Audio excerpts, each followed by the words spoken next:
రోజు ఈ వీడియోలో పన్నీర్ గ్రేవీ కర్రీని చూద్దామండి. ఇది చాలా టేస్టీగా ఉంటుంది.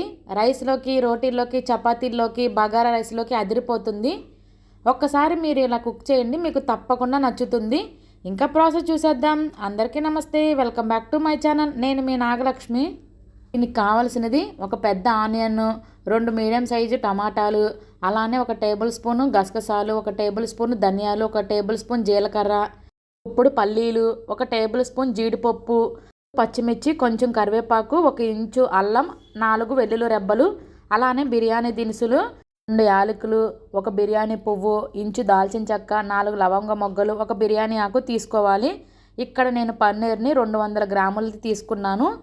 చెప్పే క్వాంటిటీస్ అన్నీ ఈ పన్నీర్కి సరిపోతాయి. ఇంకా ప్రాసెస్ చూసేద్దాం. ఫస్ట్ పొయ్యి మీద ఇలా ఒక కళాయిని పెట్టుకొని దానిలో పల్లీలను యాడ్ చేసుకోవాలి. ఈ ప్రాసెస్ అంతా మీడియం ఫ్లేమ్లోనే చేసుకోవాలి. పల్లీలు కొద్దిగా వేగనివ్వాలి. ఇంకా ఈ విధంగా వేగిన తర్వాత జీడిపప్పుని యాడ్ చేసుకోవాలి. వీటిని కూడా కొంచెం దోరగానే వేగించుకోవాలి.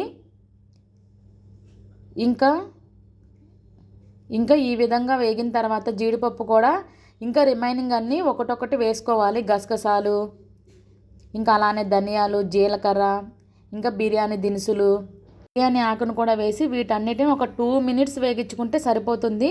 ఇంకా స్టవ్ ఆఫ్ చేసేసేయాలి. వీటన్నిటిని పక్కకు తీసేసుకొని మళ్ళీ అదే కళాయిలో కొంచెం ఆయిల్ యాడ్ చేసుకోవాలి. ఈ ఆయిల్ హీట్ అయిన తర్వాత ఆనియన్స్ని ఇలా చిన్న ముక్కలుగా తరిగి యాడ్ చేసుకోవాలి. ఇవి కొద్దిగా వేగిన తర్వాత టమాటాలను కూడా ఇలా చిన్న ముక్కలుగా కట్ చేసి యాడ్ చేసుకోవాలి. ఇవి కొంచెం వేగిన తర్వాత ఇందులో అల్లం వెల్లుల్లిపాయల్ని వేసుకోవాలి. అల్లం వెల్లుల్లికి పొట్టు తీసేసి చిన్న చిన్న ముక్కలుగా కట్ చేసి యాడ్ చేసుకోవాలి. సో ఈ విధంగా వేగిన తర్వాత పూర్తిగా చల్లారనివ్వాలి. ముందుగా ఫస్ట్ మిక్సీ జార్లో మనం ఫస్ట్ ఫ్రై చేసుకున్నవన్నీ వేసుకొని ఇలా మెత్తని పౌడర్ లాగా మిక్సీ పట్టాలి. తర్వాత ఇదే మిక్సీలో మనం టమాటాలని, ఆనియన్స్ని కూడా యాడ్ చేసుకొని మెత్తటి పేస్ట్ లాగా గ్రైండ్ చేసుకోవాలి. ఇంకా ఈ విధంగా అయిన తర్వాత మళ్ళీ అదే కళాయిలో కొంచెం ఆయిల్ యాడ్ చేసుకోవాలి. ఆయిల్ హీట్ అయిన తర్వాత 1 టేబుల్ స్పూన్ జీలకర్ర, 2 పచ్చిమిర్చిని చిన్న ముక్కలుగా కట్ చేసి యాడ్ చేసుకోవాలి.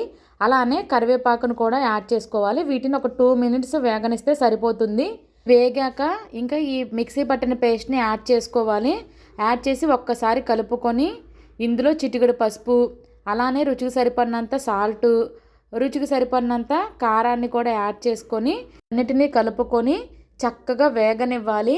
ఇది వేగడానికి ఎక్కువ టైం ఏం పట్టదండి. మనం అన్నీ వేగిచ్చే తీసుకున్నాం కాబట్టి.